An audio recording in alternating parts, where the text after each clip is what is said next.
kinda nice. You just okay, but I'm kinda nice. Throws a man down. It's called out. Dives and he catches it. Guns it long for the end zone. Touchdown.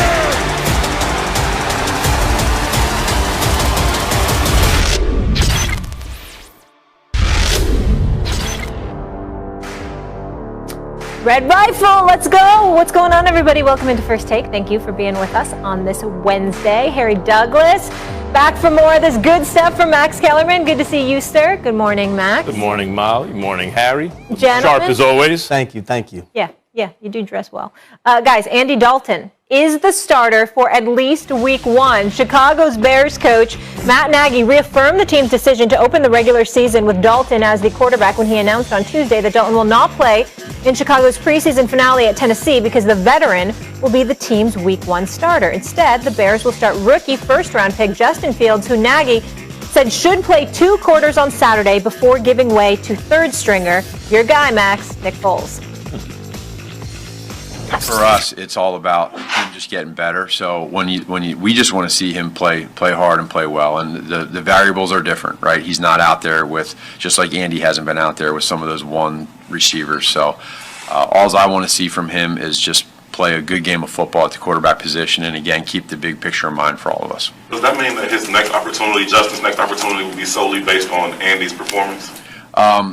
We'll see, but I would say, yeah, big picture, when we talk about this, from the very start, we said whoever's going to be best for the Chicago Bears, and that's going to obviously deal with productions and wins. I think if, the players of a team don't buy into what a coach has to say, then that team's not going to be successful. So, I pretty much have no choice. That's ultimately why I'm trusting him, because, of course, we all want the same thing. We all want to win games, so there's no reason for me not to trust him. Fields saying all the right things, but clearly he's disappointed. You can tell right there he wants to be the guy. Yeah, absolutely. Harry, what do you make of the Bears quarterback decision to go with Dalton? I'll say, Molly and Max, I don't like it at all. I don't think it's the right decision. I think they're not doing what's best for the team to be successful and to win, right? And that's your job as a head coach. Being a head coach in this league, your job is to put the best 53 on your roster, start the best 11 on offense, the best 11 on defense, the best 11 on special teams. When you look at Justin Fields, that's clearly the best player. You look at him, Molly, he's electrifying, right? Mm-hmm. He just has that aura. He has that it factor about himself, and that's what you want from your quarterback. Now, when we talk about being electrifying, we're talking about improvising, right? You look at the quarterbacks in the league today. You have Patrick Mahomes, does a great job. You have Aaron Rodgers. And I'll tell you this, Max, I'll take it a little deeper. I've watched a lot of film on the Green Bay Packers, the Kansas City Chiefs, the Pittsburgh Steelers, when they had Antonio Brown, Mike Wallace, Manuel Sanders, and then back when Aaron Rodgers had Jordy Nelson, Randall Cobb, right? Improv. Those guys got so many explosive plays off of their quarterbacks. Off platform. You know what I mean? Breaking the pocket, extending the play. When the play is called, it's broke down. Those guys doing those type of things. That's what I think about when I think about Justin Fields. I'm not saying Justin Fields is Patrick Mahomes. I'm not saying he's Aaron Rodgers or Big Ben. I'm just saying he gives them the best chance to be successful. He might be a souped-up Dak Prescott, though, and that's pretty good, Larry David would say. Look, I don't disagree with anything you just said. I think you're right. And this is why Nagy deserves credit. This is why the Chicago Bears the coaching staff deserves credit right now. Let me explain. Do what's best for the team, right? Nope, not always. Sometimes you have to do what's best for the franchise. They're doing what's best for the franchise at peril of losing his own job, right? Like, we could talk about the playoffs in a little while, but I think we all agree Justin Fields better than Andy Dalton. I'll bet you if you ask Allen Robinson or someone like that, like, who do you want throwing the ball? Yeah, the kid, the electrifying guy, not the veteran who didn't quite make it as a great quarterback and he's serviceable now. No doubt. But what's best for the franchise, especially this one, if they keep saying one of the most iconic franchises in the history of worldwide sports? The Chicago Bears, I'm 48 years old, have never seen them with a great quarterback. Reason, pre-draft, Molly, as you remember, I was stumping for them to trade up to get Justin Fields, which they did, was because he has a chance to be a great NFL quarterback, the only one that they'd ever have in my lifetime. Now, what do you do with that guy? Do you rush him onto the field, even if you think he's ready, behind a bad offensive line, like he already got leveled in the preseason which reminded me, like, my first thing is don't have a Tua situation. You start him, you take it back. You start him, you sit him. Let it go. When you hand him the ball 15 years, you don't look back. But then the way he got leveled in the preseason, whether that was all on the O-line or not, reminded me, whoa, don't take chances with this guy. Let's use Andy Dalton as a tackling dummy and get Justin Fields even a little more experience. Let the line get it together a little more. Let's figure out how to protect, whether you're using running backs or whatever it is, and then put the kid in who's going to take us to the next level. The fact that they're doing this with their jobs on the line, they deserve praise for that. That they're putting the franchise ahead of the team, they deserve credit for that. A lot of guys don't do that. Well, let me tell you why I have the problem with Matt Nagy and his decision, right? Beforehand, he named Andy Dalton as his starting quarterback, right? You've seen how deflated Justin Fields was in that video, and he's not going to say that, and I hope he doesn't let it get the best of him because you got to just be prepared at all times. But when you have a guy coming in that you drafted in the first round, and then you just brought a guy in a free agency and who didn't have a good year last year, didn't have a good year in 2019, and you just named him the starter, this league is about competition. Being a former player, I want an opportunity to win the job, Max. I don't want you to just hand another guy the job. You don't agree with the way he went about it as much as the actual decision? I don't agree with both of it. I don't agree with the way think of what he did with the Cowboys. You brought up a great point. Yeah. Andy Dalton last year had an opportunity. He had an opportunity when Dak got a little better as the year went on, by the way. Please, I mean, let's be serious. Look, I have to be honest about that. I thought Dak was a very good quarterback, and I thought Andy Dalton was a pretty good quarterback. And I did not expect the drop-off from the Cowboys that they got with Dak to Dalton. It highlighted both where Dak is and also where Andy Dalton is at this point in his career especially. There's no doubt. Andy Dalton is not if he's a starting quarterback, that means you have a problem at quarterback. I get it. The Bears do, and they also have a problem on the O-line. And they've had a problem getting a great quarterback forever. When they won with McMahon, he wasn't great. He was good. Jay Cutler was probably a top 3 quarterback for the Bears of my lifetime. It's almost half a century. They cannot get this wrong. Can't get it wrong. Well, got to make sure Justin Fields is right and that he's protected. But Matt Nagy went about the whole situation the wrong way to start off. You don't just name Andy Dalton your quarterback without him proving to be the quarterback, right? Didn't we just hear Bill Belichick in his comments?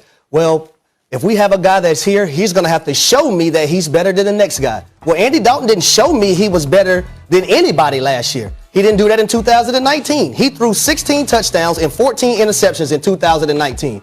Right now, I think Justin Fields is the best product and gives the Chicago Bears the best chance to win. This is a genuine question for someone who just played in the league. Yeah. Because not everyone on the roster knows it's tackle football. You might not play tomorrow. You're not promised the next play, right? Let alone 2 or 3 years from now. Is there any scenario where a coach could go to you and say, yeah, Justin Fields gives us the best chance this Sunday, but we're setting ourselves up for the long run, and he's going to get the ball soon, but not yet. We got to make sure we're right before he gets it. Would that fly with? Could you go to leaders in the locker room and even sell Hell that? no. There's no way to sell. Because leaders will go to you and tell you, "Hey, coach, I don't think you're putting the best product out there on the football field.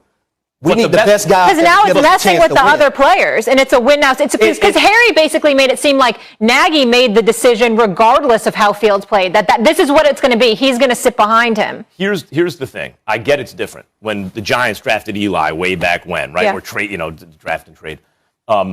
They started Kurt Warner for a minute partly because he gave them the best chance to win. He was an experienced quarterback, and partly because they wanted to get it together before they put Eli in. Now, times have changed. You expect quarterbacks to start earlier and all that. But I look at the blueprint for successful quarterbacks. About Kurt Warner now. Let's be serious. No doubt.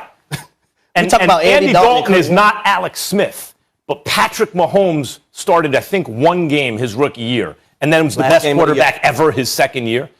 Aaron Rodgers waited. Aaron Rodgers. Max, we got to get out of that mindset. Mahomes We got to get out of that mindset. Yeah, but this was just a couple of years ago. But Harry, he's right. Why was that okay for the Chiefs, and why is that not okay for the Bears? Because you have Alex Smith, a guy who was successful in the league.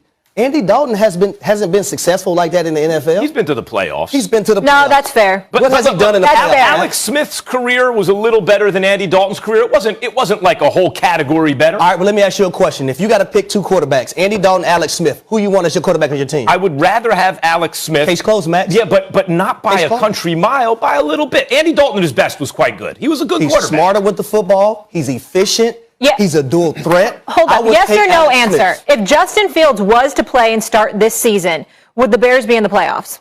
Yes or no? I don't think so. You don't think so? Yes or no? Yes or no? Yes. Yes. Okay. There are Then 7 we're moving on. teams. They just So, made that, the so playoffs that's last a year. reason. So that's a reason to start him. If there they are can. 7 teams coming from each conference. 3 are going to come from the NFC West. That means you got one open spot because the division winners are all going. Yep. Are the Bears definitely going to have the next best record? I don't know. Listen, if you have a defense, you have a chance, Molly. All right. Let's talk about the Cowboys next. Got a defense now.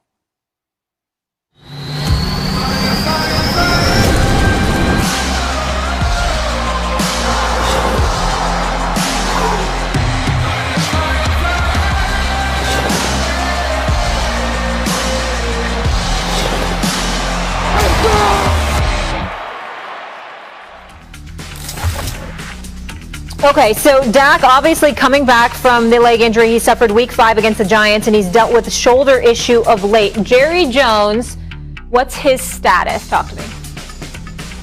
I wouldn't be nervous this morning as to where he is in his recovery. He's there. I'd like for him to have this week of practice just to get ready to play Tampa, but of course we've got, 2.5 weeks or 2 weeks. But the bottom line is he's there. All right, Harry, let me ask you this. So first it's the ankle injury, that gruesome ankle injury we all saw. Yep. And then now the shoulder, which seems to be a bit concerning. I know they're downplaying it. Do you think Dak leads the Cowboys to the NFC East title, which seems to be up for grabs every year? I believe he does, with the simple fact that we've seen how much Dak Prescott meant to this team when he got hurt last year. And the guy that we were just talking about, Andy Dalton, couldn't even lead this team to get wins that they needed to win that division, in probably the worst division in football. But now you get Dak Prescott back. You get offensive linemen back. But here's the thing, though, Molly and Max. Mm-hmm. Dak Prescott doesn't have to do it all by himself. He has Ezekiel Elliott. He has his old lineman coming back. He has arsenal when it comes to wide receivers. He has 2 solid tight ends. He doesn't have to do it all by himself. That's why I think the Dallas Cowboys offensively are going to be so balanced this year that they thrive and they win the NFC East. I don't think they're going to win the NFC East. They might come in 3rd in the NFC. There's a chance they can come in last in the NFC East. There's a chance. The NFC East is always like these teams are competitive with each other, and if you don't have a decided advantage, look, well, Dak Prescott is a decided advantage. They have the best offense. Let me just remind everybody of something, okay? Every year we head into the season saying, Dallas, this is the year. Their roster always looks star-studded to us. You know why? Because NFL players are really talented. You look at any roster, you'll find some talent. And if you have a very publicized roster, you'd be like, ooh, look at that guy. I recognize that name. I know that offensive lineman. And all of a sudden, it's like you've invested so much press coverage, emotion, and covering these guys. It feels like, you're not doing the math, how many good players they have, but it feels like, oh, they got a stacked roster. It feels that way every year with the Dallas Cowboys. But what do they actually do? With a healthy offensive line, a healthy Ezekiel Elliott, and a healthy Dak Prescott, let's go back a couple of years. You know what they do? 8-8. 8-8, they couldn't even win the division, and that was with everybody a mess in the division. This is before Dak's injury. 8-8. Eagles won the division, and Carson Wentz stunk in the second half, and he was still enough to win the division. Now, what's happened since then? Have the Giants and the Washington franchise gotten better or worse? They've gotten better, let's just be honest. Even the Eagles without Wentz have gotten a little better. I'm trying to hold my laugh in over How here. about the Dallas defense? How about the Dallas defense? It was one of the worst defenses of all time last year.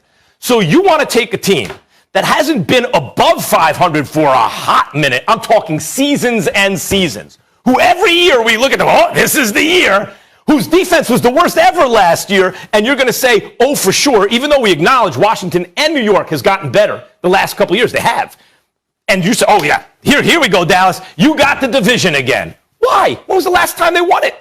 Let me ask you a It question, alternates Max. almost every year in the NFC. Yeah. Who do you think is going to win the NFC East? Until I saw the Giants O-line this preseason, I was taking the Giants. I might switch to Washington based on what I've seen in the preseason. Now, when Dak Prescott but I don't think it's the Cowboys. Was the quarterback last year, Molly, I think they averaged over 32 points a game, slightly over 32 They did. points. It was 32. So the Washington football team is going to score 30 points a game? You think they're averaging 30-something on Washington? Let me ask you a question, though. Are they going to is Washington offense made up to keep up with Dallas's? No, but Dallas's defense. Look, Washington's defense is better than Dallas's offense. 100%. No. Hold on. Of all the units in the NFL, you can make a very strong argument. Washington has the best defense in the league. They have a great front seven. You can argue they have a great front seven. Who's the number one defense? Is it Denver? Is it Washington? Is it Pittsburgh? They have a great front seven. If you force me to choose, I'll take Washington. I will not take Cowboys as the number one offense in the league. This is what I'm telling you. When you look at Dallas, you look at Dallas's defense. Dallas's defense doesn't have to be great, Max. No. They just have to be decent. Mm-hmm. I think their offense is so good to the point where Dallas's defense just have to be decent. If they're decent, they're going to win the NFC East. And Parsons if makes them decent. If they feed Zeke like they should, and then they keep that offense on the field. Yeah, I like Parsons. I like Quinn better than what they had, but do you think those guys make him, as a coach, as a player? I'll give it to you. I like the Washington football team front seven. Them boys, oof. Bring it. I don't know how you're going to block them. They bring it, and the only reason I'm backing off the Giants a little, I got to see. I assume the O-line would get better. From what I've seen so far, it has not. Well, you haven't seen the quarterback. Right, we still haven't seen the quarterback. But let me tell you something. If the Giants O-line inches up, if the Giants O-line gets low average instead of terrible, I'll take the Giants. They're a better balanced team. But what's the best way to negate a pass rush? You run right at them. So Ezekiel, you run right at them. So the Giants aren't even in the conversation for you. It's between Washington and Dallas. Molly, please don't make me throw up on first take set. Throw up. I want to hear it. No. The Giants, Why? No. The Giants are an 8-win team, a 9-win team, a 7-win team, something like that. In the NFC East, that might be enough. But the Cowboys, everyone's anointing the Cowboys. With a healthy Dak Prescott last year, they were sub 500. With a healthy Dak Prescott the year before in a full season, they were 500. In the worst division in the history of football, they were 500 and didn't go to the playoffs. So you say Dallas might even be third. Who do you think is going to be second? It's going to be Washington and New York and then Dallas. Max, there's no way in hell you believe that. Every year. By the way, you know what it was last year?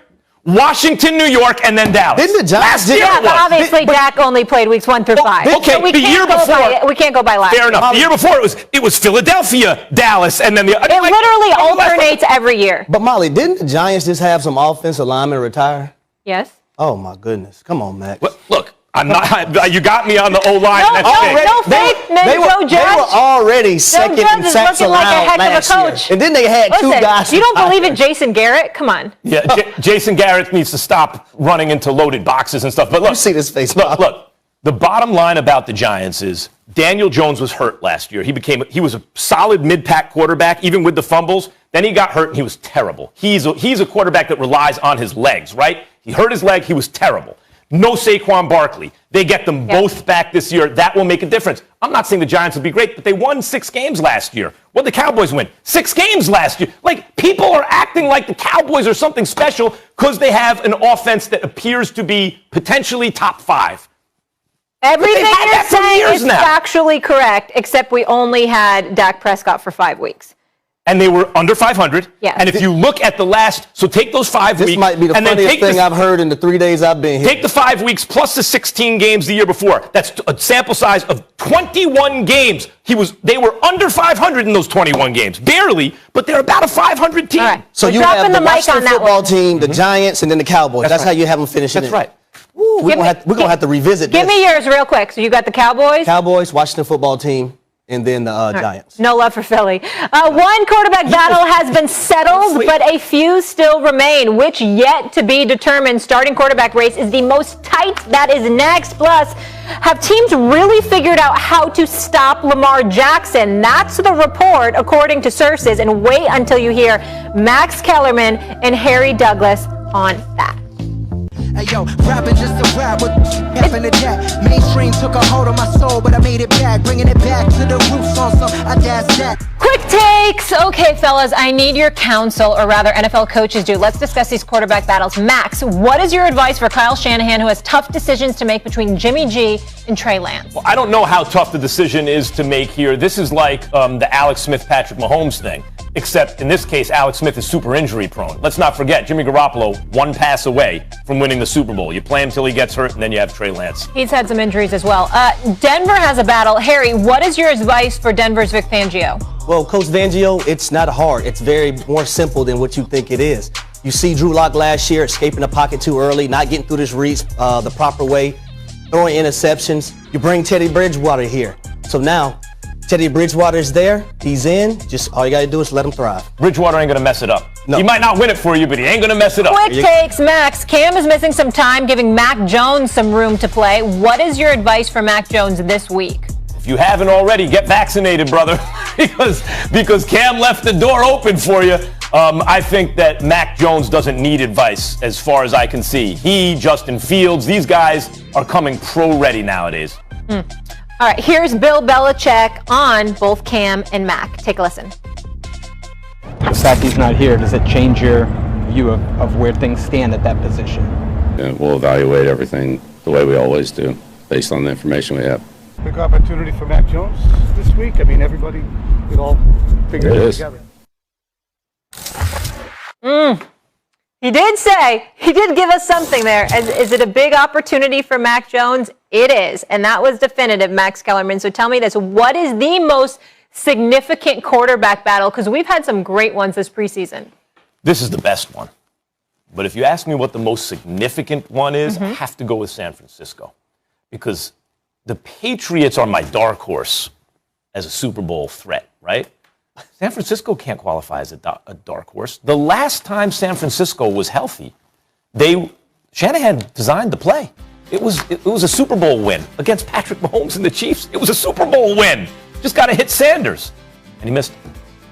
For me, it has to be the Patriots. It has to be the Patriots because the simple fact of this. You look at the last 20 years, Max, the Patriots have missed the playoffs only 3 times. In one of those years, they went 11-5. 2008, that's when Matt Castle was the quarterback. Tom Brady got hurt, right? So you look at what Bill Belichick has done in free agency. He brought in a ton of guys on defense. He brought in tight ends on offense. He brought in wide receivers. He spent the most money that he's ever spent in his life when it comes to free agency. So what does that tell me? Bill Belichick does not like sitting at home come playoff time. So he wants to make the playoff again. So that's why I think this quarterback battle between Mac Jones and Cam Newton, which right now is not going well for Cam Newton, with the simple fact that he's going to miss. It was going great for Cam Newton. By the way, it was going well for Mac Jones, great for Cam Newton until these protocols. But the simple fact that Cam Newton is missing these 5 days, and you have a guy like Bill Belichick who's saying that this opens up the door for Mac Jones, that's not good for him. But I think when it comes to Bill Belichick, he just wants a guy who's not going to turn the football over. He wants a guy who's going to go through his reads, get the football where it's supposed to go, and not lose in a football game. So that's why I think this is the most significant, because the Patriots organization, that's why I say they can't be a dark horse, Max. They won 6 Super Bowls in the last 20 years. Yeah, but all with Tom Brady. Now listen, Mr. Harry Douglas. The fact of the matter is that was merely a dramatic pause I gave you, and then you thought I was done with my statement. That's just a pause. The dramatic pause was they almost won the Super Bowl. But here's the payoff, and this is why it's San Francisco. Garoppolo is capable of winning a Super Bowl. You can't tell me he's going to miss that throw every time, and he can help get you there. Remember, he wins 3 out of every 4 games he starts for a team that loses 3 out of every 4 he doesn't start, right? He can play. It's just not obvious. But you know what's obvious? Trey Lance's talent. Trey Lance's leadership, Trey Lance's learning curve, Trey Lance's arm, Trey Lance's legs, right? All that is obvious. And Garoppolo's injury history is also obvious. So you're talking about a potential Super Bowl team. What do? This is not like Chicago for me, where I don't see them winning the Super Bowl. So I say, throw Andy Dalton out there, using him as a tackling dummy, protect Justin Fields. This is different. Has shades of Mahomes and Alex Smith. Like, wait a minute, if you think you can win a Super Bowl, do you go with the guy with more ability, more upside, the guy in practice where people are going like, oh my God, you got to start this guy. Even if he's a little green, he's got too much talent. Or do you go with the guy with the experience, who all he does is win, who came 1 pass away from a Super Bowl on a team that's loaded right now, and you got your best defensive monster back, right? What do? To me, that's the most significant, because it can have implications this season on who plays in the Super Bowl. And see, I got to go with the most successful organization over the last 20 years. It's a pride thing with Bill Belichick, right? Sitting on them sidelines last year, not being in those playoffs, competing to go to a Super Bowl and actually trying to win a Super Bowl. It's a pride thing with Bill Belichick. That's why we see him spend the money he spent in free agency. That's why we see him draft a number 1 quarterback overall, so he can compete with Cam Newton, so they can see who's the best guy for the job to get them back to the top of the hill. Okay, with that being said, let's stay right in their division. Can the Patriots even compete with the Buffalo Bills? Can they compete? I don't think they're going to win the division. I think the Buffalo Bills is going to win the division. I think the Patriots can compete with the Bills, absolutely. What the Bills have that no one else in that division has is a quarterback who can kill you from the pocket and with his legs. Like Josh Allen every year got significantly better, right? Like Lamar Jackson, a guy like that, took the league by storm, and now we're waiting for certain things to improve still. Josh Allen, year over year, it's like, okay, he's a rookie, he has ability, he's no good yet. Next year, you know what? He's already a pretty good quarterback. Next year, damn, he's like almost an MVP level quarterback, right? Who in the division has something like that? I believe in Cam Newton, but I don't think of him as an MVP right now. You know, I think Tua has a chance to be good, not an MVP. And obviously, Zach Wilson is far away. Max, based on what's around him. What did you think of Cam Newton last season before all the COVID? I thought he was good. Like, I got to tell you, I thought the crispest, most exciting game of the season that featured 2 guys who I thought those are elite quarterbacks was Seattle and New England early on. I saw Russell Wilson, maybe the most valuable player in the NFL over the last half dozen years, right? If you add up all the value, maybe in no 1 year, but all together. I saw Russell Wilson and Cam Newton dueling. I saw Bobby Wagner, a great defensive player in his prime, need to make a goal line stand, make a play on the goal line. 1 play away. 1 play away. And Cam, through 5-6 weeks, until he got COVID, I was like, look at this dude. But I will say, in that game, though, Cam did have a bad interception, right? 3-step game, quick game. You can't pat that football. You got to let it go. Well, here, can I ask a question that's really been on my mind here with the COVID stuff, Harry? Mm-hmm. If you're a teammate and you're somebody that is vaccinated and you saw a situation with somebody like Cam last year, okay, he played, he came in, he played well, he gets COVID, he can't play, et cetera, and then their season falls. And now it's this season, and I understand it was a mix-up with the test, but there's a certain protocol he has to follow. He's not there for the week. If those kind of things happen, you know, your quarterback or a particular player might not be available. I mean, even for fantasy football, I've been thinking about that with the COVID factor. Are you frustrated, or do you think the coaching staff is, if somebody decides not to get vaccinated and then it impairs your team's success? Well, first thing first, Molly, as a teammate, I'm going to try to convince all my guys to get vaccinated, right? I just had one of my best friends yesterday. He just got vaccinated. He texted me a picture of his card, say, I got my first shot, man. Mm-hmm. Appreciate your insight, right? So I'm going to do everything in my power to see if guys can get vaccinated. But at the same time, you can lead a horse to water, but you can't make them drink, Molly. Mm-hmm. Not in America, man. If you don't want to get vaccinated, this is the United States of America. No one's going to stick anything in your arm. Everyone will fight for that. Unwanted. But I mean, like, would it divide a locker room? But this is my point. Yeah. That's your choice. Yeah. Stay home then. Stay home. The NFL has every right to be like, look, I mean, not only is it monumentally stupid in a public health crisis where we find, oh my God, a miracle, we have a vaccination, and it works incredibly well.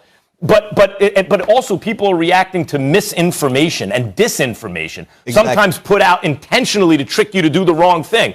I like the fact that in the NFL now, for so many years, what was used to get players to be self-sacrificial, sacrifice for the team. This is not in your best interest, do it for the team. They're using that same ethos now, turning it around and saying, even if you don't want to get it, we respect that. But this is bad for the team if you don't get it, and bringing that pressure to bear. Yeah. And I'll tell you, Molly, even in Georgia, right, I go around with Peach State Health Plan, right, and we go on panels and all kind of things. The last one we did was at Morehouse School of Medicine, trying to get in between the misconceptions and let people know the misconceptions and have these talks in barbershops and all these other places with your friends and things of that nature. So I want to give a shout out to Peach State Health Plan for doing a great job in Georgia. Yeah, appreciate you doing that. Props to you. Still to come, should we expect major regression from Lamar Jackson? That's what some folks are saying. Stay tuned if some of those folks are sitting right next to me. Kimberly Martin will be here for that. Plus, wait until you hear our quarterback Dan Orlovsky's shocking take on the Patriots. During an appearance on Get Up, our Jeremy Fowler said there are a lot of people around the league who believe that this might be the year that everybody figures out Raven star quarterback Lamar Jackson, who struggled at times, Max is laughing, last season, but still finished 7th in QBR. He was asked about those comments Tuesday. Well, I don't know if you've heard this, but some unnamed team officials say that this was the year that people were able to figure out Lamar Jackson. I don't know, have you heard? Did you hear that, or what would your reaction be in hearing that? I mean, I'm gonna keep playing football. We're gonna see, but I doubt it, dude. I doubt it. I strongly doubt it. We're gonna play ball. Lamar Jackson took a slight step back last season after his unanimous MVP performance in 2019. His total QBR, pass yards, pass touchdowns, and completion percentage all regressed, but he believes the book on him is far from finished. Now we bring in my girl, Kimberly Martin. Hey, girl. Hey. They figured him out. They figured out Lamar. They figured out it's going to be a problem. We're playing Lamar. It's a problem. That's what they figured out. Yeah. I'm more excited I get to see Kimberly, but we'll focus on Lamar. I'll start with you, Harry. Have teams figured him out? Molly, this is the most ridiculous thing I've ever heard of in my life. And I'll tell you this. As a defensive coach, you can draw up whatever you want to draw up on that board. But when you get out there on that football field, those bullets are flying very, very differently. Now, when Lamar Jackson is in that pistol formation and you have J.K. Dobbins behind him or Gus Edwards, and they're coming downhill full speed, and then he decides to pull it, now you have a defender right there, and that defender is in la-la land trying to figure out what he's going to do. But then just to say he's sitting in front of him, and then you have stacked receivers out there out wide that he can throw it to off of that. It's impossible. I remember last year tweeting during one of the games that the Ravens had, right? And all I kept seeing is the secondary guys trying to tackle J.K. Dobbins, trying to tackle Gus Edwards, trying to tackle Lamar Jackson. And after a while, most corners in the National Football League do not want to tackle. Better yet, don't want to tackle two stout running backs. Better yet, don't want to tackle a guy who runs a 4.3. They're out there for coverage. I mean, you know. And a guy that can put the moves on you, got them fries that'll cross your eyes, Max, got them shakes that'll make you quake. Listen, teams have not figured out Lamar Jackson. They haven't last year. They didn't the year before. They're not going to figure him out this year. And the young man is just so special. I don't think it's going to happen anytime soon. Well, look, I have a little bit of a different opinion about it. Obviously, what they figured out is he's really good. It's hard to beat. No one's perfect. I think like one of the things that, you know, you hear and you can see from, you know, you take bits and pieces throughout their career. You play a gang of defensive backs, you know, so you get an early lead. Well, get an early lead. That's easier said than done, right? But if you have an early lead, play a gang of defensive backs and then give him the run, let Lamar run and punish him early in the game when he does, then you wear him out and by late in the game, you know, now go ahead, beat us with your arm. But you know what about, like, there's something you can try, and it might work, because no one's perfect. But you know something? Per Warren Sharp Analytics, Lamar Jackson has 85 total touchdowns in his 37 starts. You know where that ranks all time at this point through 37 starts? Third, all time. Patrick Mahomes is 1, Dan Marino's 2. Well, what about passing touchdowns, right? Not just, you know, of course he can run it. What about passing touchdowns? He has 67. You know what that ranks? Tied for 11th with who? Through this many starts in his career. Aaron Rodgers, tied for 11th all-time passing touchdowns. The idea that he can't beat you with his arm is overstated. However, let's not pretend that that is not actually an issue. It is. He is not at age 21, he was the most accurate passer history of the NFL by the numbers. At age 24, he was not. Now, the trajectory has not maintained. Now, they haven't gotten him real dynamic offensive weapons in the past. You know, and now they brought in, you know, they drafted Bateman and they bring in Watkins. Like, they have a little more there now. But now it will be incumbent upon Lamar Jackson to prove that he can do that if he's behind in the game. That he can not just thread the needle. A lot of guys can do that, but do that consistently and throw it down the field. I'm not saying he can't, but he still has to prove that. So, Max brings up a good point about the passing attack and the run game.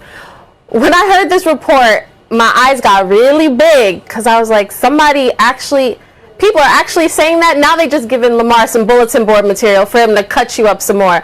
But the thing with the Ravens, it's no secret. There's no secret game plan for how to stop them. Everybody knows you have to stop the run. Have teams been able to do that consistently? No. So that's what's so fascinating to me about these comments, because it's year 4.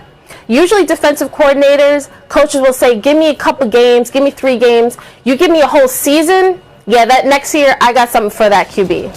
Okay, but Lamar was the league MVP in 2019. Okay, so year 2 they couldn't figure him out. Year 3, we're going into year 4. What has changed?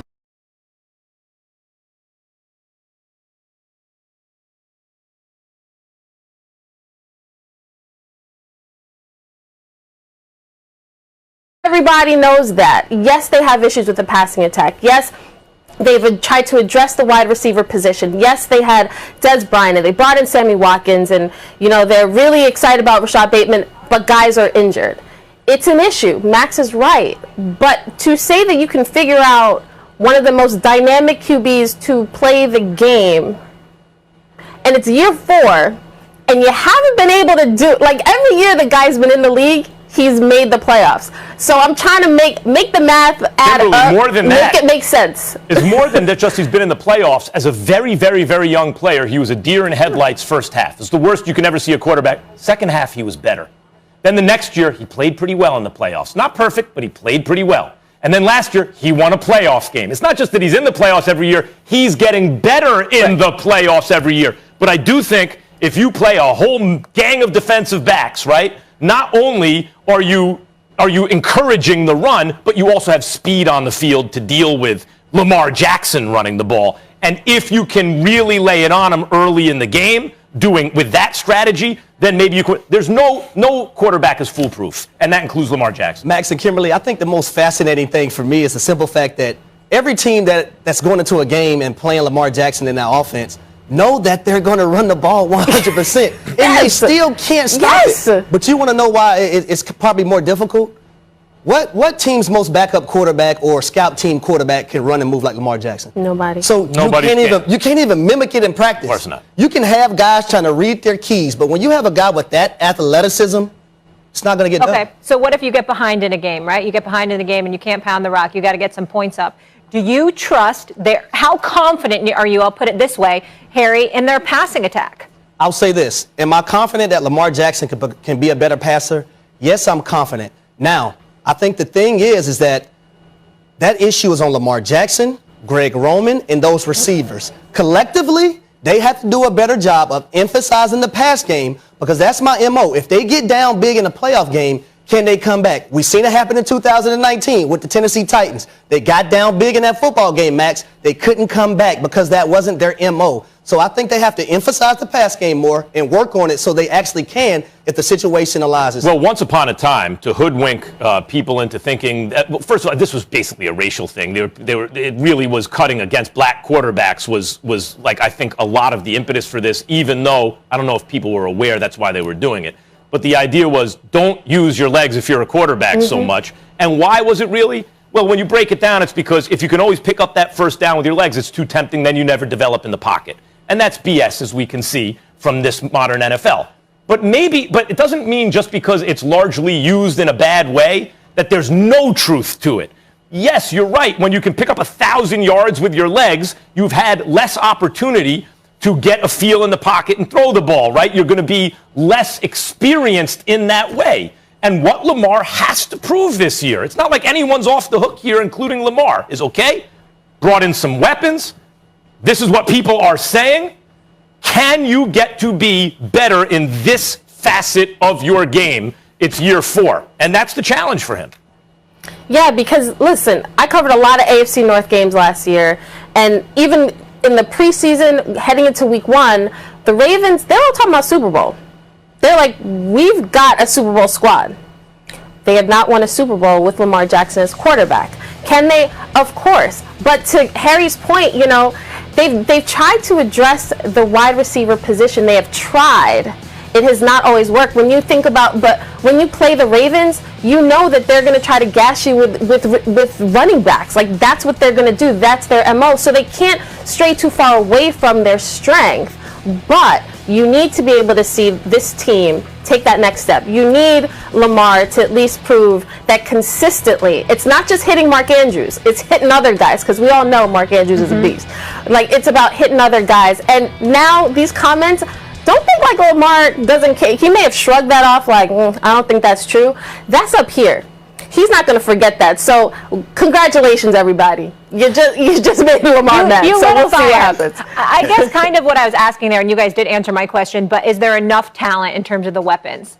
And I just want to reiterate that one more time to you, Harry, obviously playing the position. Is there enough talent at the receiver position? I think it's enough talent now. The simple fact that they brought in Sammy Watkins, they drafted Rashard Bateman. You have Hollywood Brown. He has to get healthy. You have Mark Andrews at the tight end position. And not to mention, you got Oklahoma State, Tylen Wallace, another wide receiver that they brought in. So I think now they have the guys. It's just a matter of them getting the reps. Yeah. Right, Molly? Getting comfortable with the pass game. Well, I don't know. We have to see what Bateman is in the pros, right? Like, And because Bateman doesn't do any one thing that you're like, oh my God, that's the best I've ever seen. He's just a good player. And we got to see what he is in the pros. Play. He can play. I agree. He can play, Max. I agree. But, like, that has to be, I don't know. I wouldn't say their receiving weapons are elite. I would say they're better than they were, and they should be good enough. But they can get the job done. They can get the job done. And they still are favored in the AFC North, and we know that division's no slouch.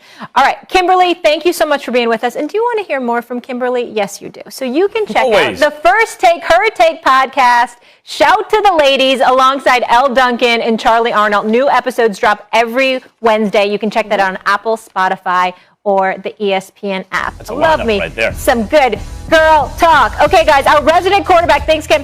Dan Orlovsky knows exactly why the Bears chose Andy Dalton over let's get into it. So in Jacksonville, things aren't looking good with rookie running backs Travis Etienne out for the season. Oh, huge loss. Is it Lawrence or Minshew? Harry, what advice do you give Trevor Lawrence? Trevor Lawrence, it's going to be okay. Don't you be upset. I know this offensive line is not doing what you needed to do, but I will go, if I was you, I would go with Urban Meyer. I will go to my offensive coordinator and let them know what I like and what I don't dislike. At the end of the day, it's your career that's on the line. In New Orleans, Winston looked great in the second preseason game. Taysom Hill may be out of the starting job. Max, what advice would you give Sean Payton? Coach, this is an easy call at this point. I was on the fence, but I thought if it's close, the tie goes to Jameis because he has more upside, he has more downside, which helps you in the draft, and you can use Taysom Hill on the field even if he's not the quarterback. Not the same with Jameis. Then after Monday Night Football, case closed. Jameis is number one, so it isn't close. It's an easy call at this point. All right, in the Shy, Nagy names Andy Dalton the starter for Week 1. Harry, what advice do you give to Justin Field while he rides the bench? What Tupac told us all, keep your head up, young man. Hey, stay ready so you don't have to get ready. While you're over there on the sideline, soak up everything you can. All right, I like that advice. That's good word. Now we bring in my guy, Dan Orlovsky. Dan, top of the morning to you, sir. I like the light colors. It's working for you. Very summertime. We are going to jump right into it. Let's go. Thank you. So summer. It's about to be fall, so get prepared for it. Molly, come on. What? We're still in August. Just don't do that. We're still in August. Isn't it September, Monday? Just come on. Let us enjoy the summer. Oh my goodness! Everyone's back Slow in up, school. Molly. Party's Let us over. Northeasterners hang on as long as we can. We got to Labor hang Day is on not till as long as we later. can. I Those thought of us you who guys live in the liked Northeast, football. I don't know man. about that. I like September. That's my birthday month. Okay, everybody's got their own agenda. So does Matt Nagy. I'm going to start with you, Max. Do you agree or disagree with Matt Nagy's selection of Andy Dalton? Not only do I agree with Matt Nagy's selection, but I find it commendable because his job is on the line. And when you put the franchise ahead of the team, when it's your butt in the hot seat, that deserves praise. Justin Fields gives them a better chance to win week to week, I believe, especially behind a porous offensive line because he's got legs, right? And he has an electric arm and he's a leader and all those things. So the fact that they're looking at this kid and going, wait a minute, guys, I'm 48 years old. The Bears have never had a great quarterback in my lifetime. Never. Jay Cutler, by my count, is like the third best quarterback they've had in almost a half century. That is terrible, right? Now you have a chance to have a great one. A great one. Don't make it like Tua last year. Here's the ball, let me get it back. Here's the ball, let me get it back. Make sure when you give it to him, he keeps it for 15 years. He doesn't have to look back. That's one. But two, when he got leveled in the preseason, it reminded me, and you could tell me, well, that's not just the offensive line, but it reminded me of that offensive line. Let Andy Dalton be the tackling dummy early in the season. Protect Justin Fields at all costs so that you ensure the future of the franchise. When a coach whose job is on the line puts the franchise over the team, which I believe is happening right now, that actually deserves praise. Max and Dan, I don't like it at all because I think Justin Fields gives this organization the best chance to win right now. Not only that, I think Justin Fields, his energy, he can bring a different energy to a franchise, not just the organization, but to the fans, right? Justin Fields can get this team to where they want to go. They have a great defense, and I don't want them to get to the simple point to where that defense starts to get restless, right? Understanding and questioning Matt Nagy, is he making the right decisions that's best for this football team moving forward? I would play Justin Fields. I've said that since the moment they drafted him. Number one, I think that there's two reasons to not play a first-round draft pick at the quarterback position. The first reason would be if they don't have any type of skill or trait that would allow them to survive. You want your quarterback early on to survive and then to thrive. So do they have any skill or trait that is going to allow them to survive? Justin Fields has shown that he does. Obviously, the athleticism is a part of that. I think his ability to handle things at the line of scrimmage, at least early on, is a part of that. And then he pushes the ball downfield really well. So there's the ability to survive before he ever thrives. The second reason would be if everybody around him stinks, that you're so concerned with the offensive line being so bad or their skill position players not being, and Harry, you know this, not being able to get open, so he has to hold on to the football, that the rush is going to get home. And I do believe that there's validity to that with the Chicago Bears situation. I think, Max, your point of it being commendable because he's concerned about the offensive line is a fair one. I still sit there and go, you got to go play the kid because your jobs are on the line. And I think the only reason that they're playing Andy Dalton, this is an assumption, is that they told Andy Dalton when they signed him, hey, we're going to play you. We'll play you early on. We don't know. We might draft a guy, but we're going to play you. And they're trying to keep their word on that because the reality of the general manager, Ryan Pace, and Matt Nagy having a second young quarterback to, in Ryan Pace's situation, hand select, and then Matt Nagy's situation to groom is very rare in the NFL. And they not only have to win, but they have to show that they can show development with Justin Fields. And so now, starting Andy Dalton, my mind goes to three things. When, what, and why. When is Justin Fields then going to get on the field? What and why is going to get him onto the field? And I'm hoping, because Matt Nagy had said in a press conference yesterday, it's time to produce. And that's my concern. And that's my concern. Whose time is it to produce? Whose turn is it to produce? Because I go back to last year. This football team was 2-0 on the road at Atlanta. Mitchell Trubisky, up until that point, had thrown for 6 touchdowns and 3 interceptions. So are you going to bench Justin Fields because the team's not playing well? Because you benched Mitchell Trubisky last year. Excuse me. Are you going to bench Andy Dalton because the team's not playing well? Because you benched Trubisky last year and that wasn't the case. Are you going to bench him because Andy Dalton's not playing well? Because you benched Mitchell Trubisky and that wasn't the case. So that's my hope is that he says, I'm not playing Justin Fields, if this is your reasoning, because the offensive line's not good enough now. And until they're good enough, I'm not going to play him. If that's what he's going to say, I can sit and have a conversation with that. But I also don't think that Andy Dalton gives this team the best chance to win in November than Justin Fields does. I would play Justin Fields. Dan, one of the things that I brought up is being able to improvise at the quarterback position, right? And we've even seen that in preseason, right? Andy Dalton, the last game, 3rd down, can elude pressure, get sacked. Justin Fields, 4th and 3, it's not there. Pressure, people are coming on the defensive line. He picks up the 1st down. But we've seen that in the first game. We've seen that in the second game. And we've seen guys thrive. That energy, that synergy, when you have energy like that, Dan and Max, it's infectious on your football team. What I'll say is Justin Fields is the best man for the job at this moment. To me, that's not the only consideration. And I know it's delicate in the NFL because guys are here today, gone tomorrow. The locker room's not trying to hear, as we discussed earlier, Harry. Well, this is for us down the road. Hold up, I'm playing now. This is my life and my career now. You're telling me to sacrifice everything for this team now, but you don't want to put out the best? I get that. That's tricky. I'm not pretending it's not. And you look at the Bears last year. Trubisky could outrun the linebackers, couldn't throw the ball down the field. Foles, if you give him a pocket, can throw the ball down the field. Wrong guy for that O-line. Can't get out of the way, right? So it's a disaster. Justin Fields runs better than Trubisky, throws better than Foles. He's the best of all worlds. But that's what I'm saying. Because and this is why before the draft, I was advocating for the Bears to trade up and grab Justin Fields. Because he has a chance to be a great quarterback, something they've never had.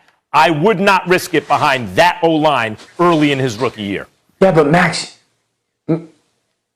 you're not going to get fired, though. That's the thing. That's why it's amazing that they're doing this. But that's why. But that's not reality in the NFL.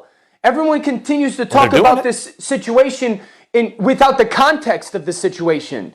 Mac Jones doesn't have to get rushed on the field, so to speak, because they're not in jeopardy of losing their job. Trey Lance doesn't have to get rushed on the field, so to speak, because they're not necessarily in the hot seat. Let me ask you something. So are you arguing?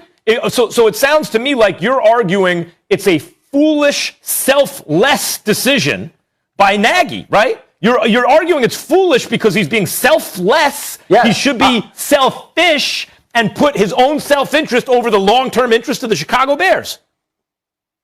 Yeah, Max, I have stated that this is a terrible situation. I have said that this is because the way I've coined it is Matt Nagy has to play Justin Fields to save his job, and the Chicago Bears organization can't play Justin Fields because I don't think their offensive line is good enough to keep him safe early on. And I just it's a bad situation. Dan? Shouldn't we encourage that kind of behavior from the coach, though? Yeah, who's making the decision? Yes, Dan? but it's not a reality, Max. Max, it's not a reality. Molly, to answer your question, that's my only explanation. Because there's no way, and I haven't seen practice every day, but I talk to people. I know people within that organization. There's no way that he can sit there and go, that's our best chance to win games this year. Not just week 1, week 7, week 8, week 9, November, December. I feel the same way, Dan. But you know, Dan, guys, he can play week 7, week 8. I'm not offensive lines, by the way, as bad as they are. And by the way, I'm a Giants fan, and I look at the Bears line and go, well, that's a bad line. Now you know it's bad. But the point is, over time, they can gel a little bit. Yep. Let me touch on that because, Molly, you asked this question the other day, and I texted you saying it was a good question. When you said, well, why are all these young quarterbacks, why are they able to come in and play quicker nowadays in comparison to 20 years ago? And this is Max, his ability to sit there and learn. These kids come into the NFL with 10 years of 7-on-7 passing camps, with private training. Ththese guys are so much more intellectually and mentally advanced for the game of football nowadays than when guys came in 2000, 2005. When guys came in 15 years ago, it was like, what is an under or an over front? Or what do you mean it's cover 1 versus cover 3? Nowadays, these guys are getting taught from the age of 10 or 12 with these private camps and these quarterback camps and this training of all these different, how coverages are tied to fronts. And again, the game is so different with RPOs and quarterback run. You don't need to sit young quarterbacks anymore and develop them or so they can learn like you had to 15 or 20 years ago, like what was best for them 15, 20 years ago. But he's explaining why it doesn't need to happen anymore. That's not even the same situation, Max. And can we stop? Yeah, thank you. Can we stop comparing every quarterback to Tom Brady and Patrick Mahomes? Can we stop that? Yeah, they are outliers. His talent's an outlier, but he's sat do you think that? But he had Alex Smith ahead of him. What are you talking about? Yeah, but he was probably better. Go ahead, Dan. Do you think that Patrick Mahomes right now would not be the best player in football if he didn't sit for that year?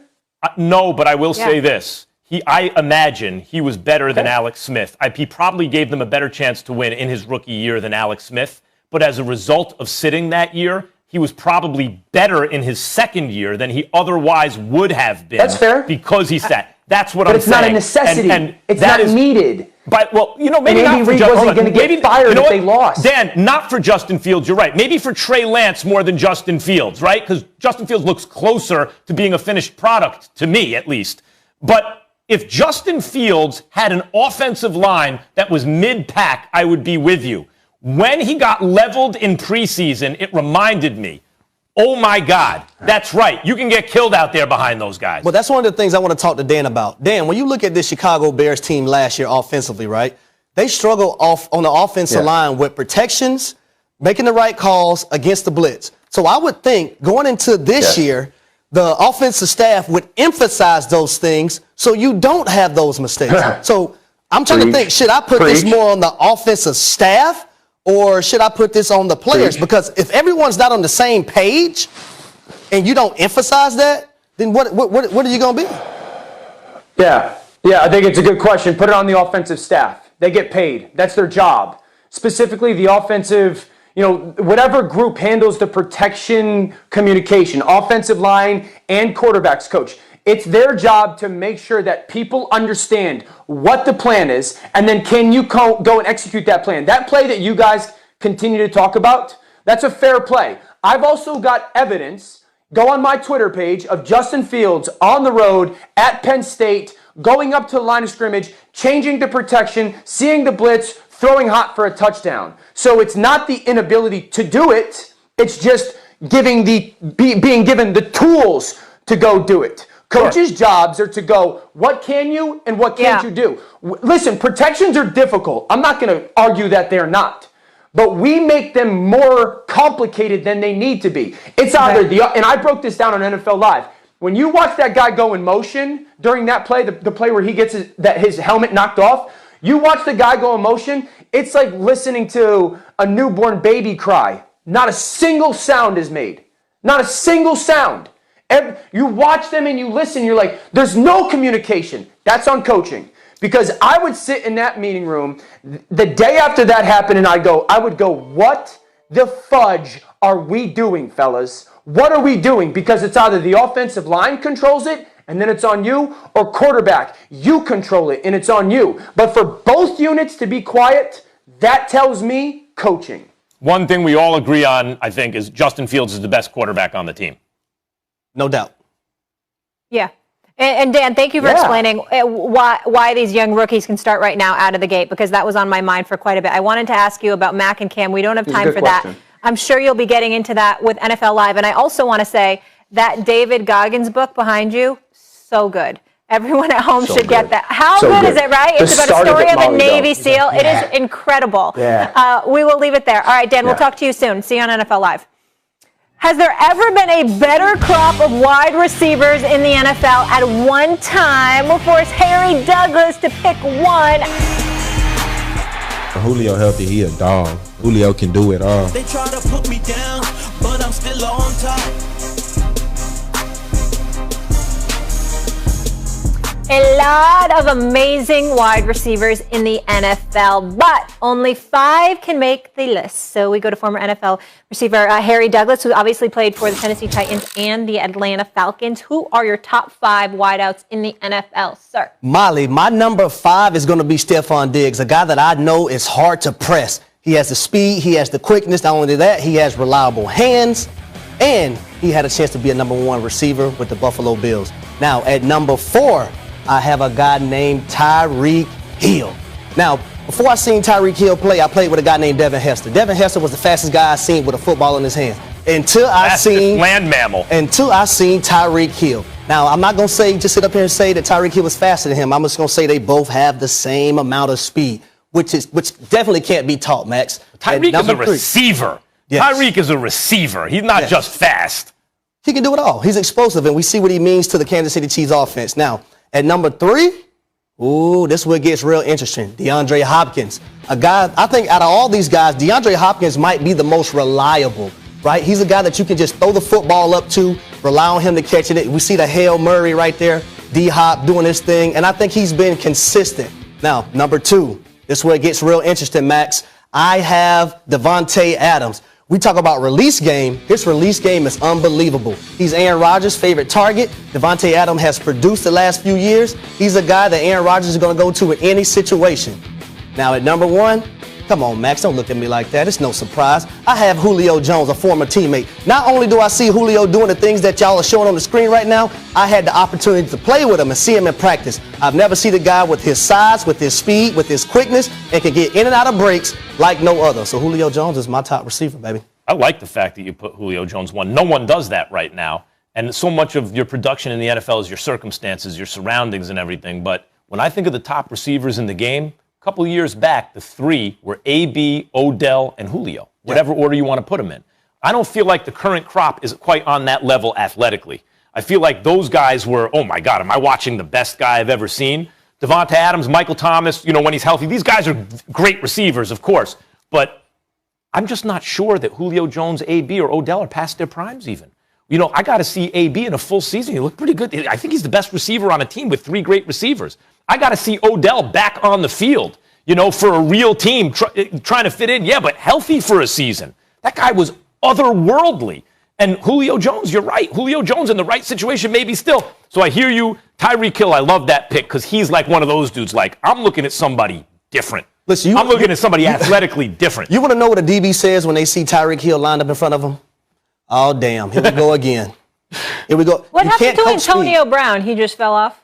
Well, it's not the simple fact that he fell off. It's that you have other guys on his team. I think Antonio Brown, you look at the Tampa Bay Bucks, Antonio Brown can still play the game, but right now he's not the focal point with the Bucks. I'll say DeAndre Hopkins. Like, when I think about the best hands I've ever seen. And look how big they are. Like you know, I'm just like, guys, when you talk about reliable, like just throw it near Chris Carter or Larry Fitzgerald or something. DeAndre Hopkins is one of the guys you'll tell your grandkids about when it comes to, oh man, you want to talk about a pair of hands, right? He's one of those guys. And another reason why I put Julio 1 is that there's numerous of occasions where I've seen Julio get double teamed, but the double team doesn't matter.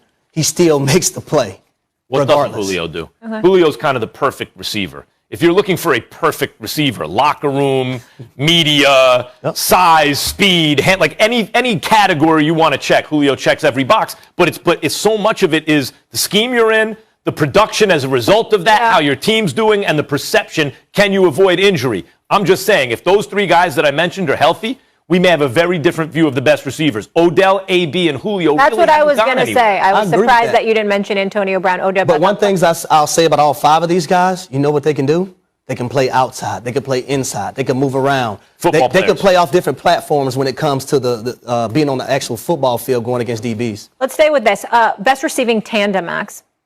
I think you talk about Julio, him and A.J. Brown. If you like, I'm not talking about 3. If you go 3 deep, I'm going to Tampa, right? Because those 3 might be the best 3 at where each guy is at a certain level I've ever seen. Like, because AB might still be an all-time great, and Godwin and Evans, who's better between those? Who knows, right? Just 2, we're talking about a tandem, Julio and A.J. Brown, I think. I mean, that is, who's one? I mean, like, I don't know. A.J. Brown is that good. You think, oh, slot, whatever, but the yards after catch, the whole thing, you put that with a motivated Julio Jones, that's a problem. Not only that, not a motivated Julio Jones, but you put that with a Derrick Henry who led the league in rushing pick your the last 2 years. Now our team's going to come in that box and stack that box, and you leave those 2 guys one-on-one on the island so they can torch your corner. So defensive coordinators, if defensive coordinators are sleeping at night, they're doing something wrong when it comes to plus that defense. I know you think it's going to get better, but you might be playing from behind. You might have to air it out to Julio a little bit. Okay, from a receiver fresh out of the league, you went Diggs, Hill, Hopkins, Adams, and then Julio #1, just to recap. So our ESPN.com panel of NFL experts released their preseason power rankings. Whose team locked up the #1 overall spot? Touchdown Tommy or Monster Mahomes? Up next, we are talking Bucks and Chiefs on First Take. Stay here.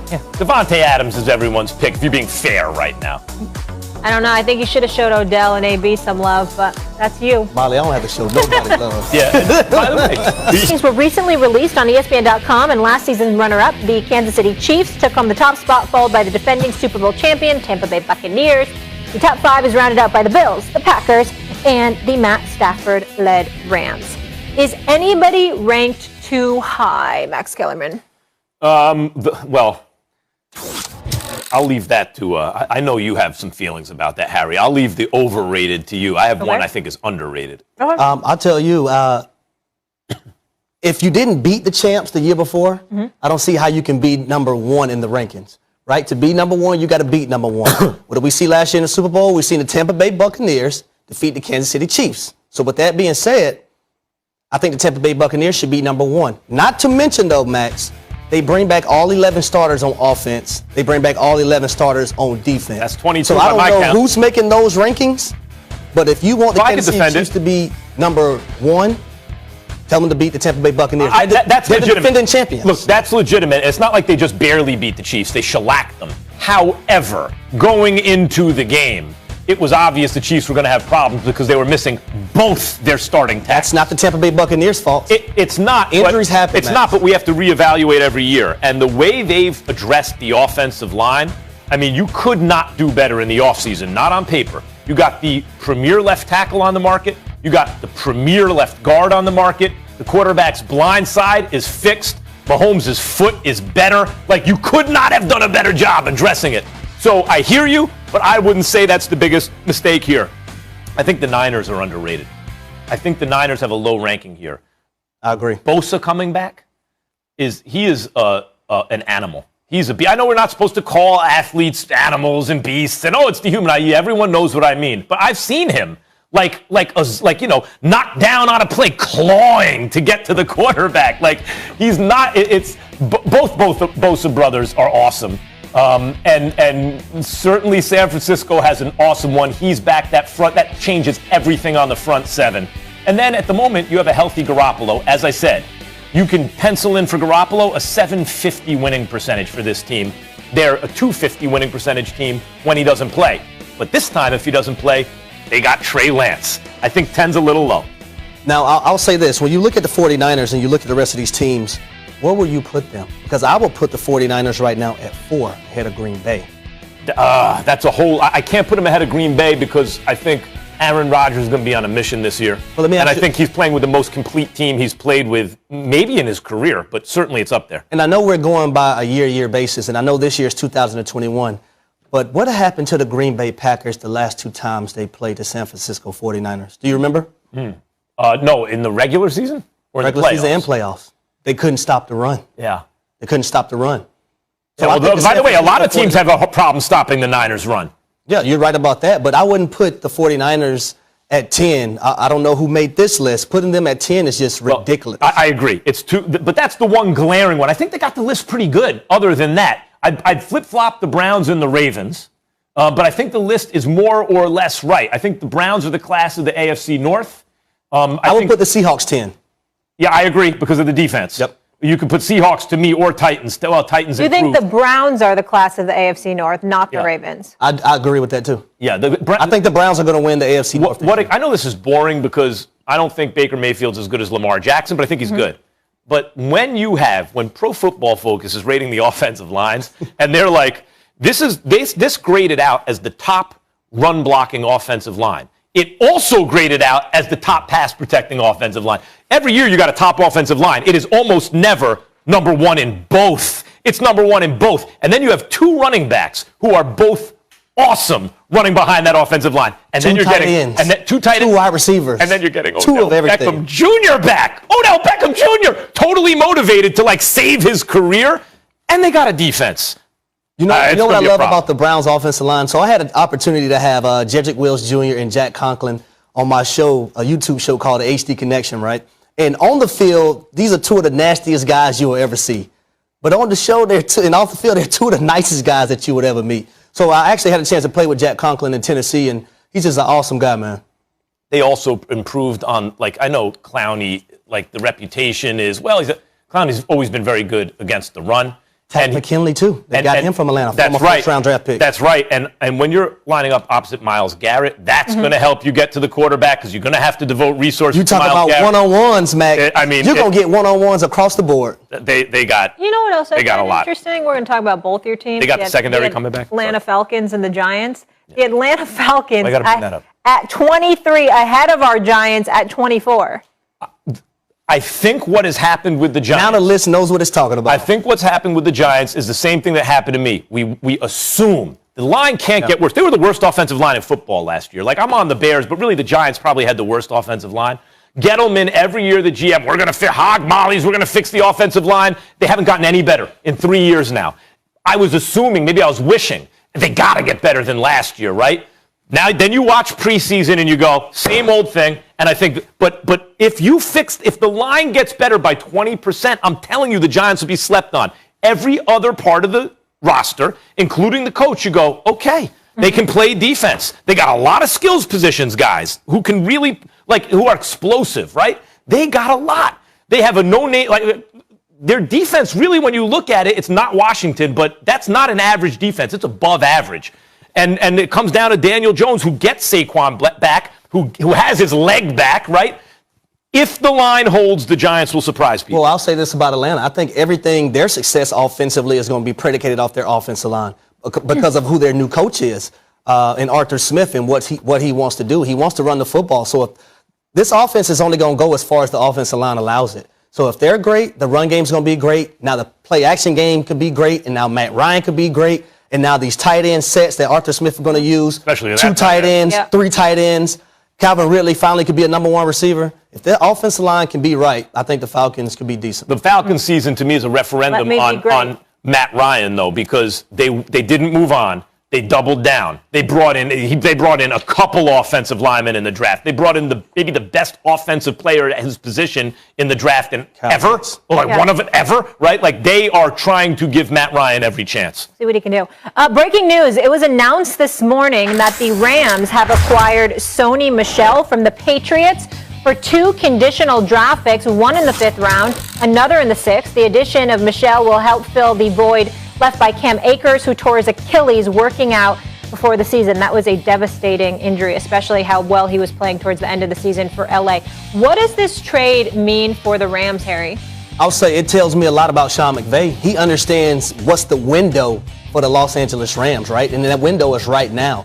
You traded Jared Goff. You brought in Matthew Stafford. You understand that your football team has a chance this year. You have Aaron Donald on defense. You have Jalen Ramsey, possibly the best corner on defense. So you don't want to miss your window. And when he's seen Cam Akers go down and then Henderson just have this thumb injury. And I tell you, Max, one of the worst things you can injure on your hand is your thumb. Why? Because it's the base for everything. You don't want to injure your thumb. So I like the move by Sean McVay. Les Snead used to be in Atlanta as well, to give this Los Angeles Rams teams an opportunity to thrive this season. Okay, let me quickly say what it means for the Rams. It just means they need depth at running back, right? Like Cam Akers is devastating. Usually you lose a running back, it's not that devastating. You can get another guy. Cam Akers was trending toward elite last year, and it looked really good for them. And when you think what Sean McVay did with Gurley and Goff, what could he do with Akers and Stafford, right? He needs depth there, as you said, further injuries to the depth. And I hate saying this about a player while he's active, especially. What does Sony Michel do well exactly? What does he do above average right now at the position?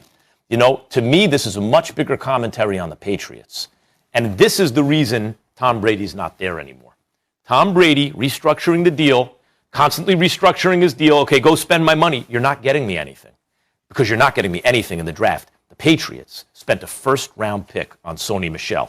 Bill Belichick spent a first-round pick on Sony Michel. He just got back 2 late-round picks for him. And he really didn't do much while on the Patriots. That's why Tom Brady's not there. Because Bill Belichick failed to draft offensive talent, and he failed to use the contract restructuring of Brady to go get Brady offensive talent. Sony Michel is, I hate to say it about it, dude. I'm not trying to down him. I'm just being honest. But I'll tell you this. One of the things he might bring to the Rams is experience, right? He's played in the Super Bowl. He has that experience. You don't have that on the Rams when it comes to the running back. And run between the tackles. And I know that's what Thomas Brown, their running back coach, wants to do. He wants to have that experience and a guy back there that he know he can count on. And in that run game and in that system, we all know that Shanahan system. It really doesn't matter who's the running back, right? Right. It's all about scheme and can the offensive line get up on blocks and I give the Rams props though. They had to do something. They made the move. You know. They picked up. It's so much of a bigger commentary on the Patriots to me. You know, like no, Bill Belichick just turned a first-rounder, didn't get much from him really, not for a first-round value, into 2 late-round draft picks, and who's picked up just to add depth that's to fair. it. I guess for me, it's more about the excitement of what the Rams are going to do than Bill Belichick missing Belichick is one coach that I know he don't care about cutting a first-round draft pick, cutting a second-round draft pick. You're never safe with Bill Belichick. I'll tell you that as a player. Absolutely. You're too early, not a year too late. From the terrible tower waivers to America's team supporters to the dog pound and beyond. We got to ask the guys who they think has the best fan base in the NFL. That is an interesting question. Best fan base. The fellas answer that coming up. Teams coming back all the way healthy. Knock wood, Saquon, McCaffrey, Joe Burrow, OBJ, Dak, just to name a few, all are expected to be at full health this coming season. Thank goodness. Others just need a comeback. So, Harry, who will be the best NFL comeback story this season? And a girl loves a good comeback story. Molly, I'm going to have to go with Panthers running back Christian McCaffrey. With the simple fact, he can do it rushing the football, he can do it catching the football. That boy good. You look at him, all the years that he's been in the NFL except last year, Max, He's had over 100 targets in the pass game. Yeah. Think about that. He had 1,000 yards receiving, 1,000 yards rushing, not last year, the year before, 2019. When you have a guy like that you can line up against your safeties, and even, I say line up against your corners, line up against your linebackers, it can beat one-on-one coverage in the pass game, that's a damn good player in my eyes. So I think Christian McCaffrey is going to have a big year. Plus, they still lack a tight end in Carolina with Sam Darnold. I think they need to get him a tight end. But you have Robbie Anderson still. You have DJ Moore. But I think Christian McCaffrey is going to have a big year in Carolina. Yeah, and listen, him and Saquon are the two just kind of different dudes at the position, right? You know who I think is going to have the biggest comeback story of the NFL this year? Ready for this? Call this pandering. The fans! The fans will be the biggest comeback story. The fans are coming back.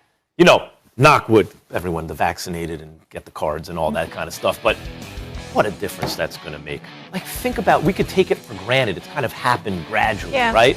But first, there are no games.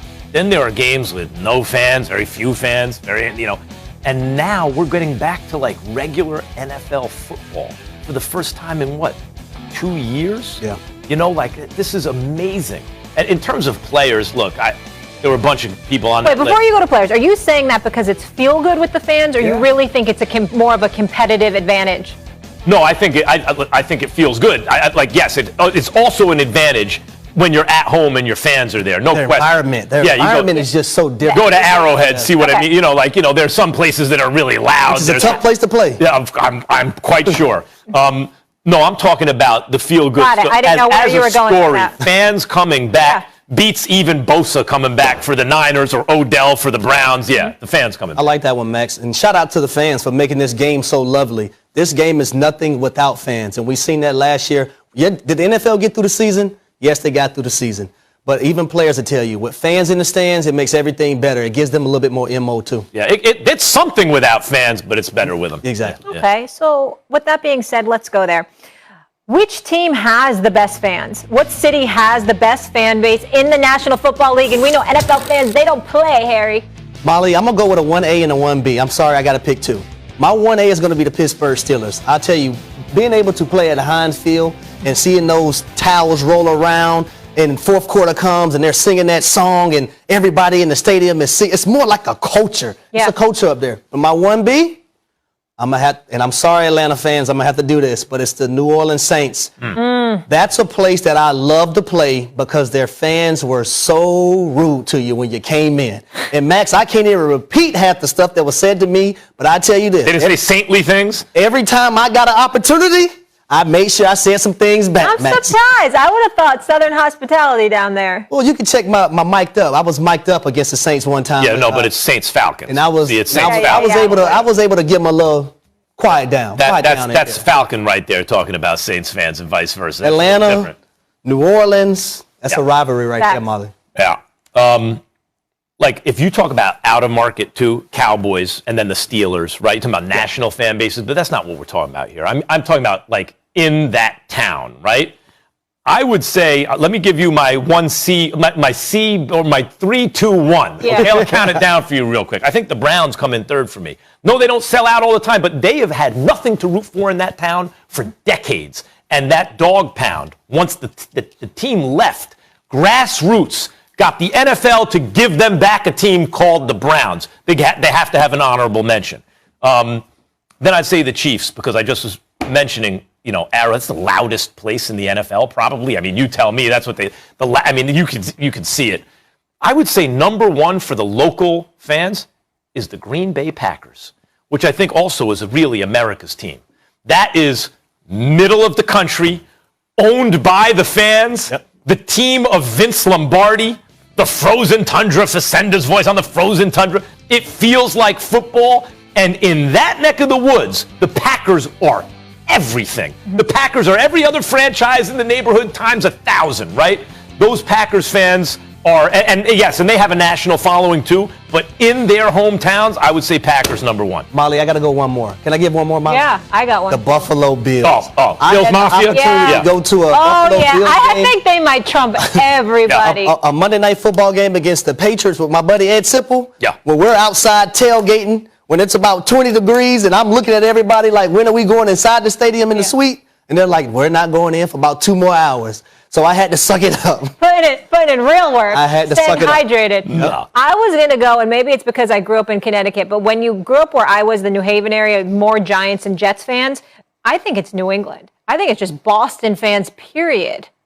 Well, why are you looking at me? Have you seen how much the Boston fans have even hated on you? If you would have said Celtics fans back in the day, that'd be one thing. Patriots fans?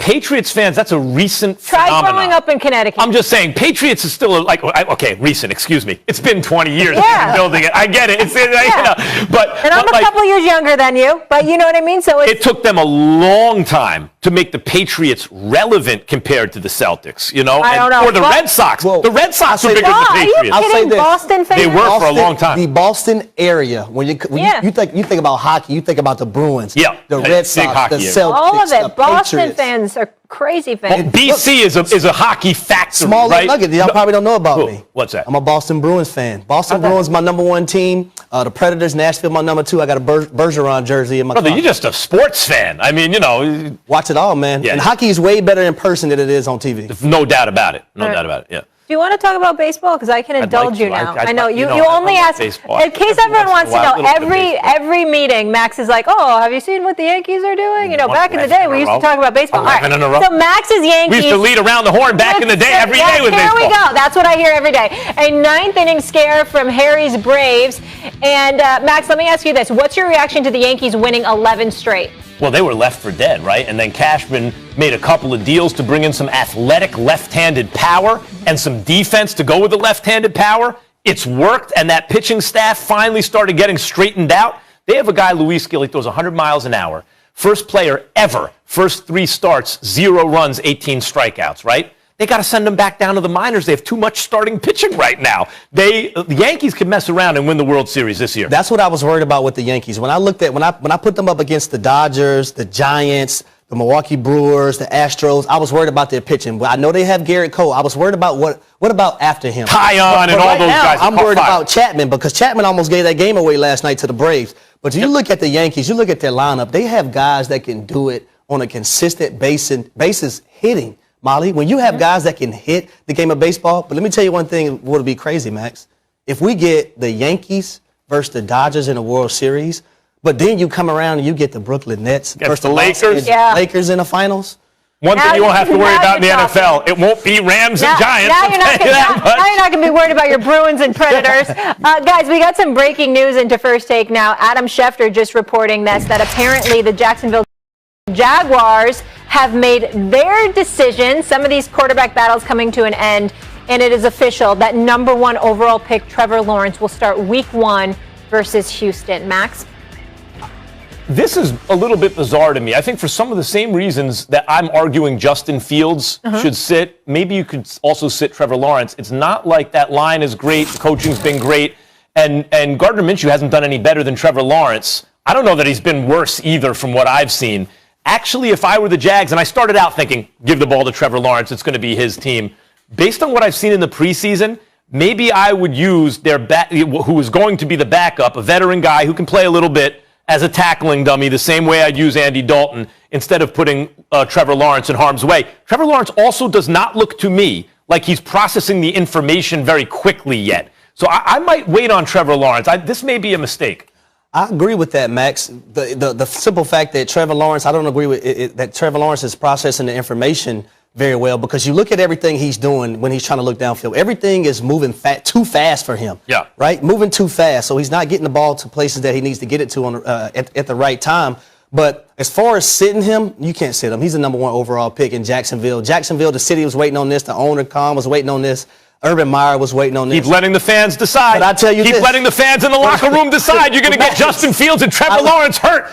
Keep letting them decide. I will be praying every Sunday morning for Trevor Lawrence, because what I've seen in preseason, it's not good. All these rookies, I said this might be the best rookie quarterback class ever, right? There's only one rookie that if it were up to me, I would start out of all these guys at this point, and that's Zach Wilson. Zach Wilson, they got him protected on the left side. Hold on, producers in my ear. You said of all these rookies, the only one you want to see start week 1 is Zach Wilson? That's right. I think the Jets did a very good job. Vera Tucker was a really good draft pick. They got back, and they have the left side locked up at an elite level and young, right? They're not high expectations. Zach Wilson has shown He can use his legs, his arm. There's nothing better back there, and he looks ready to me. Everyone else I think I would wait on. Mac Jones, I'd wait. Trevor Lawrence, I'd wait. Justin Fields, Trey Lance, I'm waiting on all those guys. How many rookies are you starting? I want to see Trey Lance play. I want to see Justin Fields play. I want to see Zach Wilson play, Max. So do I. I want to see Trevor Lawrence play. I want to see them all play. I'd like to see them play. You're 5 all for good 5. things to those who wait. You're 5 for 5. 4 for 4, Molly. Oh, yeah, 4 for 4. Okay, fair enough. Prime time, my guy, Deion Sanders will be